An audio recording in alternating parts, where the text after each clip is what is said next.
ESPN has been behind the ball for a while. He walked in and everyone was like, oh my God, you grew. You were 6 feet, what, a year and a half ago, and now you're 6'7"? 6'7". Once more, I got to give it up to LeVar. I didn't know much about the youngest Ball brother. Right. And what did LeVar tell me? He said, my youngest will be by far my best. And they come home to some Pringles and a couple of vans to take them home. Was this worth it? Ball facts. What's been a mystery for ESPN has been plain as day to the masses around the world. The kid has traveled near and far and made a name everywhere he went. They usually say the older generation is smarter than the younger, but in this case, the younger generation knew way more facts about Lamelo Ball. If you would have asked me like a year ago, if I would have said Lamelo Ball was in the mix for the #1 pick, I would have said you're joking. I would have said there's no way. Taken away by Lamelo Ball, quick toss, and now he looks for Ball, and that's what everybody came to watch. Lamelo Ball getting that dish from Rocket Watch. Time and time again, Lamelo Ball has proved his worth. Any place he's played, he's sold the most jerseys. And I guess the older generation thought that was just because he was popular. But this guy comes to ball. His skill is unmatched for his age. His IQ, unheard of. Take the brashness of his father LeVar Ball, bottle it up, and pour it on the basketball court, and that would explain Lamelo Ball. Speaking of Lamelo's father LeVar, he's a main reason why these ESPN guys would not put respect on Lamelo's name. They just didn't like the style of LeVar. They didn't like his independent thinking, and they didn't like his out-of-the-box mindset. They knew LeVar couldn't be controlled, and they were hoping that he wouldn't pass that mindset down to his son LaMelo, because people fear what they can't control. But no, they're nervous. No, my boys ain't nervous. Y'all trying to make them be nervous. They're nervous playing basketball. They're in Lithuania. I don't give a hell if we was on the moon. On the moon, on Mars, in the middle of the ocean. It didn't matter. LeVar had a plan to make his son a beast on the basketball court. He was doubted the entire way. And if LeVar would have taken the traditional way, being quiet and sending his son to college, they would have never overlooked LaMelo. But because of this outside thinking, they did. I have some highlights from LaMelo that I want you to kind of look at and break down for me. And just like that, big bro Lonzo, the NBA player, was getting questioned about his little brother. ESPN slowly starting to catch on, but they still think LaMelo's a mystery. Time to wake up, ESPN, because the mystery is coming to the league and you will be covering him on a nightly basis. Come on, guys, the draft is right around the corner. I told you in my video that he is a lot like Pistol Pete, but in case you guys missed that, check it out right here. Ball Facts is gonna give you those facts.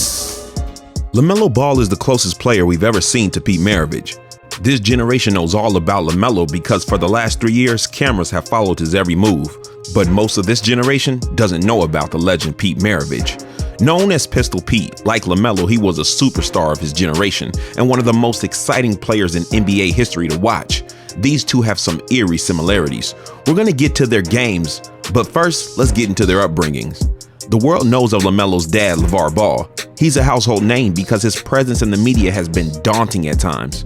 On a television station like ESPN, where they focus on sports and the athletes who play them, they were giving primetime coverage to a 50-year-old guy who hadn't played sports in decades and never played on an American big stage as far as professional sports go.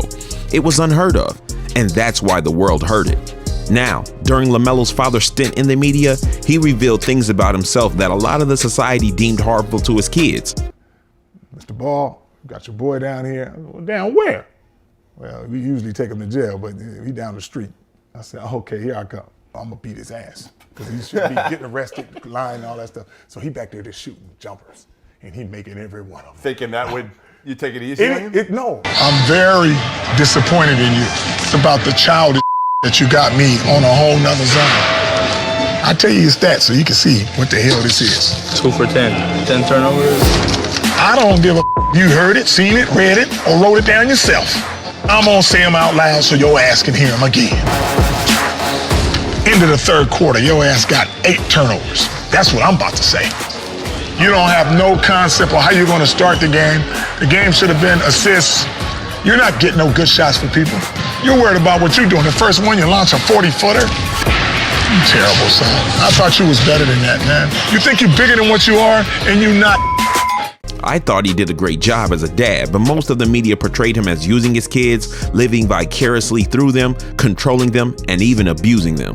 Well, if you think LeVar was bad for Lamelo, you would definitely think Pete's dad, Press Maravich, was bad for him. Like LeVar, Press played sports as a young man and didn't become a big star. He played professional basketball for 2 teams that were so bad they didn't exist past 2 years. But like LeVar, Press did develop a use for coaching. And because of Press's lack of ability to excel in professional sports, he vowed to make his son an absolute success. But similar to LaMelo's dad, Pete's dad would use methods that some would say were questionable.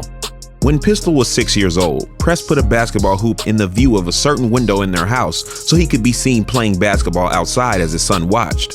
But Pete was not allowed to play. He told Pete to go back in the house as he would smile, laugh, and celebrate every shot that he made. Pistol would be glued to the window. His eyes would never leave his father.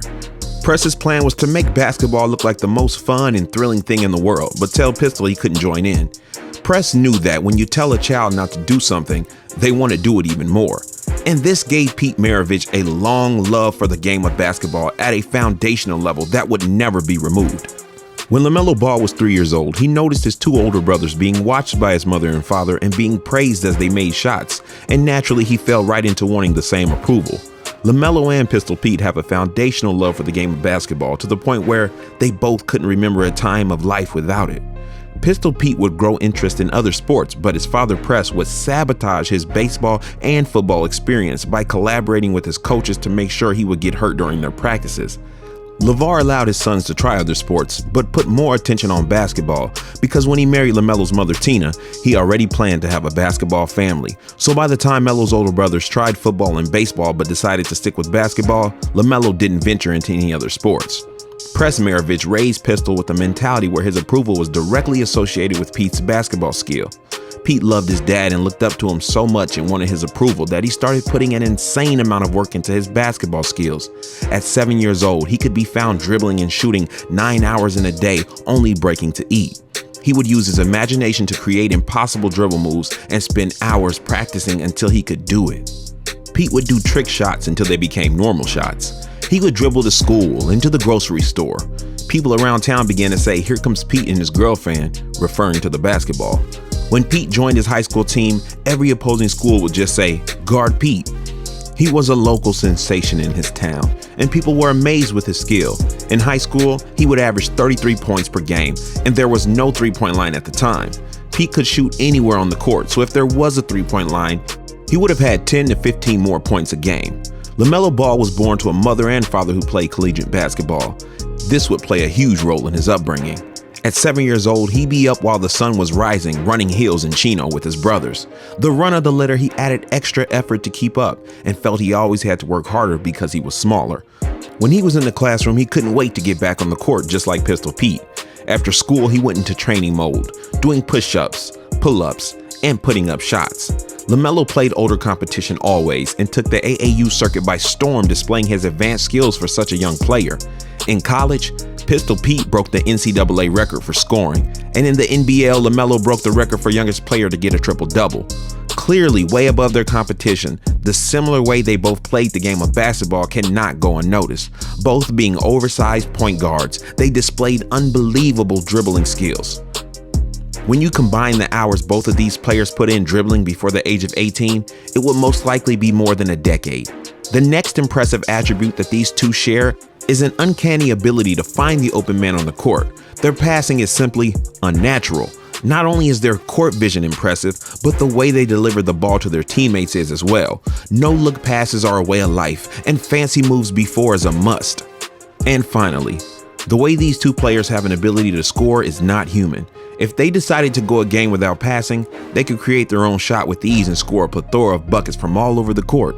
People have compared Steph Curry and Steve Nash to Pistol Pete, but from their upbringing to their moves on the court, there is no other player even closer to Pistol Pete than LaMelo Ball. Like, comment, subscribe, and hit that notification bell. Ball facts again. Peace.